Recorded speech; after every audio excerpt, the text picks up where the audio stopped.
유전자를 편집할 수 있다면 인류의 삶은 어떻게 달라질까요? 실용서부터 경제, 경영, 인문학까지 실생활에 도움이 되는 책 이야기 나누는 시간입니다. 듣고만 있어도 똑똑해지는 지식충전소 주경야독.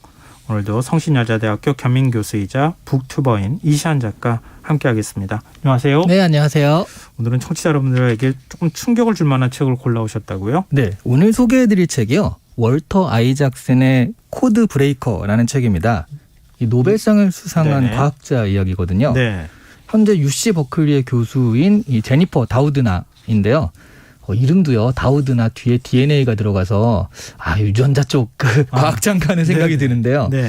이분이 2020년에 동료 과학자인 엠마누엘 샤르팡티와 같이 노벨상을 수상을 했어요. 네. 근데 그 노벨상 수상 이유가 인간의 유전자를 편집할 수 있는 도구를 발견했다라는 그런 공로거든요. 네네. 아마 크리스퍼 가위라는 말을 좀 들어보셨어요? 유전자 가위라고 얘기하잖아요. 맞습니다. 보통. 예. 네. 그 크리스퍼 가위가 유전자 편집의 도구인데요. 이 책을 읽다 보면 이 유전자 편집 도구를 얘기하거든요. 예. 그러면서 어디까지 유전자를 편집할 수 있는지, 또 어느 정도 그래서 맞춤형 인간이 나올 수 있는지 그 상황을 알게 됩니다. 근데 그 수준이 생각보다 높거든요. 근데 사실 좀 상상이 잘 안 돼요. 네. DNA를 본 적도 없지만 그렇죠. 뭐 우리가 배울 때만 이제 DNA를 뭐 배우잖아요. 네. 근데 그 눈에도 안 보이는 DNA를 어떻게 가위처럼 우리가 종이 자르듯이 이렇게 싹둑 잘라가지고 편집할 수 있는지 학술적으로 잘 이해가 안 되거든요. 그럼에도 불구하고 마치 글을 쓰는 정도가 아니라 워드 프로세스처럼 정확하게 편집할 수 있다라고 하더라고요. 네. 그러니까 크리스퍼 가위를 이용하는 건데 간단하게 원리를 말하자면요. RNA에 유전자 정보를 입력하면요. 네. 그 RNA가 카스9이라는 효모와 팀을 이뤄가지고 같이 수사를 합니다. 네. 그래서 이 RNA가 입력한 정보를 가지고서 일치하는 DNA 가닥을 찾아내서 잘라내는 거예요. 네. 그러니까 이게 좀 어려우면 형사팀인데 예. 한 명은 이제 지명수 배자 얼굴을 다 외우는 사람이고 예. 한 명은 이제 그 힘을 잘 쓰는 사람이에요. 네. 그러면 이제 가가지고 이 부분이 내가 입력한 거기랑 맞아. 그러니까 이 사람이야. 네. 라고 하면 그 옆에 있는 힘을 잘 쓰는 사람이 너 나와. 라고 해서 이렇게 체포하는 거나 마찬가지거든요. 예. 그러니까 RNA가 범인을 알아보는 사람이고요. 카스9이라는 유전자가 체포하는 사람입니다. 그리고 이렇게 그러면 그 부분이 잘릴 거 아니에요. 예. 거기에다가 또 원하는 유전자를 대체할 수 있는 기술까지 개발되어 있거든요. 다른 데다 다른 걸 넣을 그렇죠. 수도 있다고요? 그렇죠. 그러니까 말하자면 이 지명수 배한 사람은 나쁜 사람일 거 아니에요. 네네. 그러니까 요 유전자 코드는 유전병을 일으키는 나쁜 코드입니다. 네. 그걸 잘라가지고 정상적인 코드를 갖다 놓으면요. 그 유전병이 발병하지 않게 되는 거죠. 그 우리가 뭐 DNA 이렇게 얘기하지만 네. DNA 안에 유전 정보를 다 담고 있잖아요. 네네. 그걸 이렇게 싹둑싹둑 자르면은 사람이 다른 모양이 되지 않을까 하는 생각이 들기도 하는데 그래서 아주 무서운 기술인 거죠. 잘못 네. 사용하면 어떡하나 이런 생각도 들기도 하는데 네. 좀 말씀 듣다 보니까 네. 너무 학술적이고 과학적인 거 아니야? 좀 어려울 것 같아 이렇게 생각하시는 분들이 있을 것 같은데요. 근데 이게 유전자 편집 기술에 대해서 다룬 책들이 좀 있는데 그 네. 다룬 책 중에선 제일 대중적이고 쉬워요. 왜냐하면 이 책이 학술서적보다는 전기거든요. 월터 아이작슨이 원래 전기 작가고요. 네. 그 전에 아마 스티브 잡스라든가 아니면 네. 레오나르도 다빈치 같은 책 이거 기억하시는 분 있을 텐데 예. 이거 쓰신 분이에요. 아 그렇군요. 네. 서술이 정말 기가 막힌 게요. 저도 사실은 뭐 테크나 인문 그리고 비즈니스 쪽으로 책을 쓰는 사람이다 보니까 정보 위주의 글을 쓰잖아요. 네네. 그러면 좀 재미가 없어요. 어떻게 그렇죠. 써도. 예. 그게 고민인데 이분 서술 방식은 그러니까 사람을 따라가다 보니까 그러니까 정보가 60%, 네. 스토리가 30%, 유머가 10% 정도 됩니다. 그러니까 되게 어려운 정보들이 스토리에 합쳐져가지고 되게 재밌게 전달이 돼요. 네. 이 크리스퍼 시스템도 사실은 2012년 다우드나의 논문 이야기를 하면서 시작을 하고요. 그런 것들이 그냥 나온 게 아니라 또 되게 재밌는 게 과학계는요. 예. 뭐가 발견될 때쯤에 비슷한 사람들이 계속 나와요. 그 비슷한 시기에 하루 네. 차이로 놓쳤다든가 그런 게 네네. 있거든요. 예. 그래서 그런 경쟁의 이야기들이 여기서 나오는데 굉장히 재밌어요. 그래서 아무래도 이 책은 노벨상을 탄 다우드나 입장에서 썼기 때문에 그렇지만 네. 그 반대편 경쟁에서 그 반대편 진영에서 경쟁한 뭐 장펑이라든가 이런 사람도 있거든요. 네. 그런 사람들과의 경쟁 이야기도 나누면서 생각보다는 굉장히 재밌게 읽히는 책입니다. 아 그렇군요. 우리 보통 이제 누가 몇 년도에 어디서 태어났다 네. 이렇게 얘기를 하는데 지금 아이작슨이라고 하는 전기 작가는 네. 말썽장이었다. 어디 나가서 누가 어떤 사고를 쳤다 이런 얘기까지 다 써주는 그쵸, 그런 그쵸. 작가다. 네. 뭐 쉽게 얘기하면 그럴 수도 있을 것 같은데 네. 지금 이례적으로 노벨상을 수상했다 이렇게 표현하셨어요. 네네. 왜 그런 얘기를 하신 겁니까? 그러니까 이 제니퍼 다우드나의 노벨상은 좀 학계에서도 되게 이례적이다라는 평을 받았던 게 두 가지 면이 있어요. 그 첫 번째는요, 노벨상 수상이 굉장히 일찍 결정이 된 겁니다. 그 다우드나의 논문이 2012년에 나왔거든요. 예. 근데 2020년에 수상이 결정이 돼요. 8년 만에 결정이 된 건데요. 네. 사실 노벨상은요, 어떤 기술이 나오고 그 발견이 된 다음에 그 영향력이나 한 3, 40년의 영향력을 보고서 수상을 결정하는 경우가 많습니다. 심지어 2020년에 이분은 화학상을 탄 건데 이때 물리학상을 탄 교수님이 있거든요. 예. 로저 펜로즈 경이라고요. 이분은 블랙홀을 발견한 걸로 이때 2020년 노벨상을 탄 건데 네. 50년 전에 발견한 걸로 탄 거예요. 그래서 네. 노벨상의 또 다른 별명이요, 장수상입니다. 왜냐하면 너무 긴데 오래 살아야지 받을 수 있으니까. 네, 살아있는 사람한테만 주거든요. 네네. 그래서 장수상이란 별명도 있습니다. 네, 그런 흥미로운 점을 지적해 주셨는데 네. 또 한 가지가 있잖아요. 두 네네. 가지를 네. 하셨는데. 또 다른 하나는요, 이 여성 2명이 한꺼번에 그러니까 공동 수상을 했다는 거예요. 네. 2020년까지 노벨 화학상을 수상한 과학자가 184명인데요. 이 중에 마리 퀴리, 그러니까 우리가 퀴리 부인으로 알고 있죠. 예. 퀴리 부인을 포함해서 여성 과학자는 단 5명에 불과했습니다. 여성도 많지 않았을 뿐더러요. 네. 한꺼번에 여성들만 공동 수상한 경우는 처음이었어요. 사실 이 비슷한 시기에 유전자 가해를 같이 얘기한 사람도 있고, 그러니까 예. 공동 수상을 하려면 뭐 장펑이나 조지 처치 같은 사람들이 있기 때문에 네. 충분히 그렇게 3명을 줘도 되거든요. 그것도 3명까지만 주기 때문에 네. 그 한 명을 더 할 수도 있었는데 여성 2명한테만 공동을 수상을 한 거예요. 근데 이게 되게 재밌는 게 이 유전자 분야에서는요. 제임스 왓슨이라고 혹시 예, 왓슨 제일 유명하죠. 네, 그렇죠. 예. 그 DNA 구조를 발견해가지고 그 이중나선이라는 책도 썼잖아요. 예. 근데 사실 제임스 왓슨과 프란시스 크릭이 노벨상을 수상을 했는데 이것 때문에 같이 수상해도 될 만한 여성이 하나 있었습니다. 로저린드 프랭클린이라는 여성이 그 여성의 연구 결과가 사실은 이걸 발견할 때 큰 역할을 하게 됐거든요.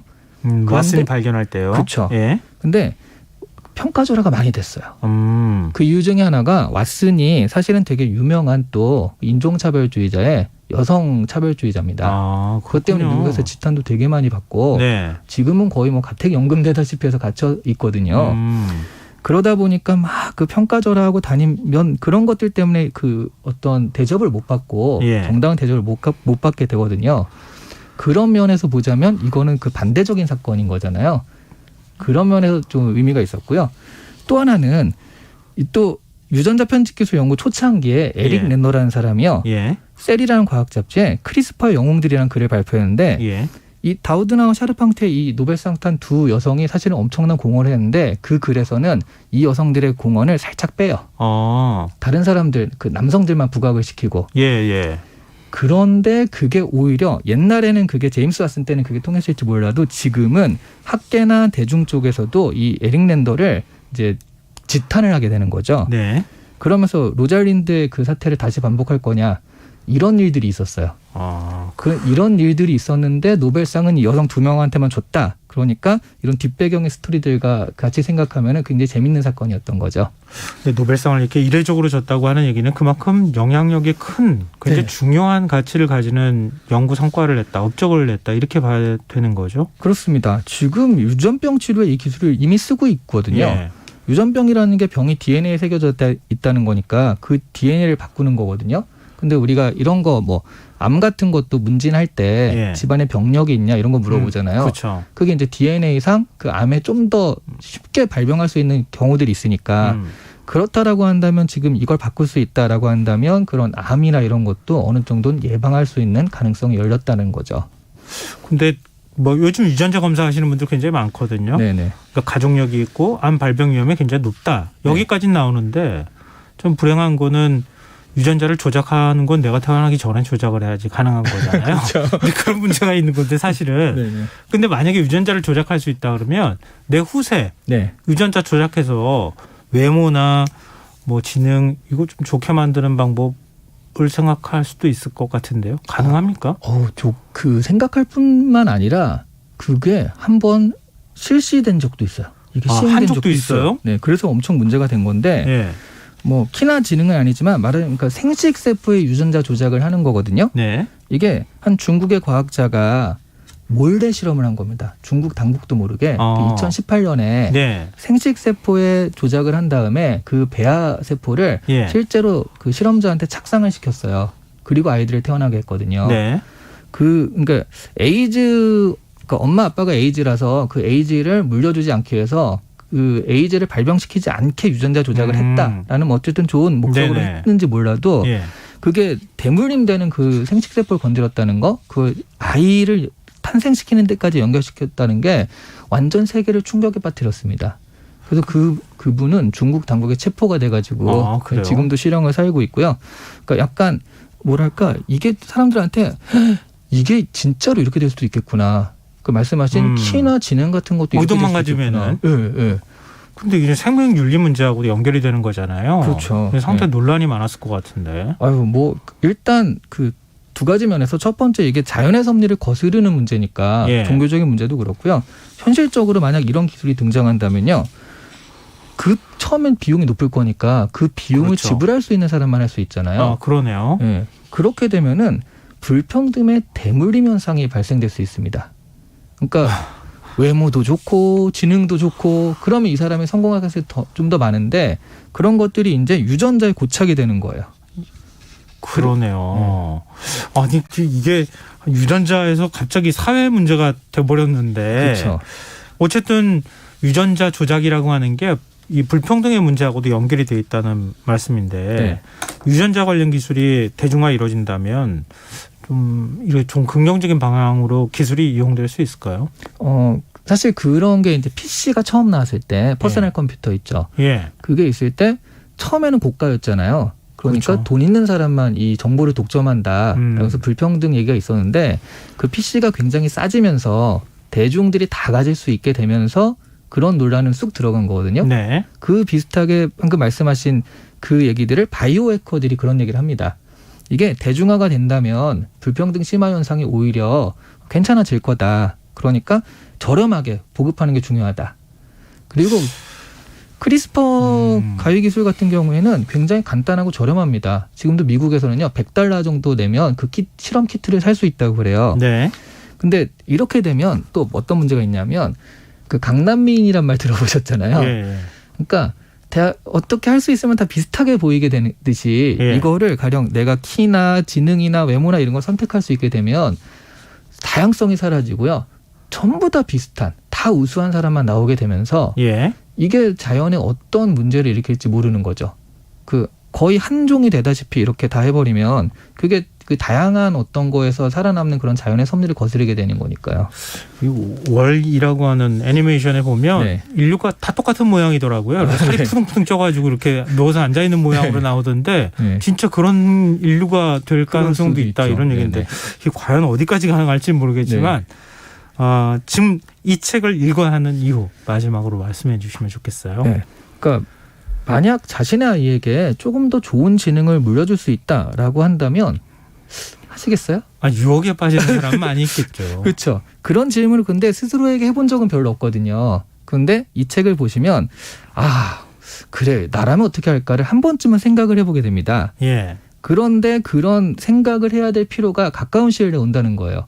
왜냐하면 유전자 편집 기술은 있고요. 실제로 그거를 마음 먹으면 할 수 있는 시점까지 와 있거든요. 기술적으로는 가능하다. 그렇죠. 예. 그러니까 유전자 코드가 완전하게 분석이 안 돼서 그렇지 그게 분석이 되면 기술적으로 대체하는 건 지금 얼마든지 가능합니다. 네. 그러니까 그런 시대가 가까이 오기 전에 일단 내가 이 책을 보면서 조금이라도 여기에 대해서 알고 한 번이라도 이런 사회적인 문제에 좀 생각을 해보면 그래도 그런 시대를 너무 당황스럽지 않게 맞을 수 있지 않을까. 그래서 이 책을 좀 읽어보면 좋지 않을까 생각을 합니다. 저는 그 사이에 틈이 있는 것 같은데요. 네. 난치병 치료에 먼저 이용하고 난 다음에 네. 그 다음 생각해도 될 것 같은 생각이 들었어요. 네. 지금 한창 또 이용하고 있다고 네. 얘기하고 있으니까요. 하여튼 여러모로 굉장히 중요한 화두를 던져주는 그런 책인 것 네. 같습니다. 오늘 주경야독 여기서 마무리하겠습니다. 지금까지 북튜버 이시안 작가와 함께했습니다. 고맙습니다. 네, 감사합니다. KBS 1라디오 김성환의 시사야 1부 순서는 여기서 마무리하겠습니다. 전 11시 정각 2부에 다시 오겠습니다.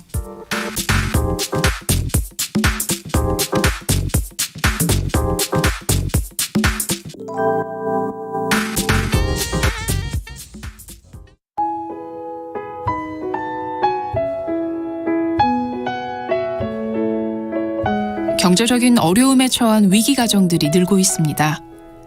복지 사각지대에 처해 있는 가정들을 미리 찾아서 지원하고 위기로부터 구하는 일이 시급한데요. KBS 강태원 복지재단은 전국의 복지관과 연대해 복지 사각지대에 있는 위기 가정들을 찾아서 지원하는 운동을 시작합니다. 생활고로 인해 소중한 생명과 가정이 파탄나는 비극이 다시는 일어나지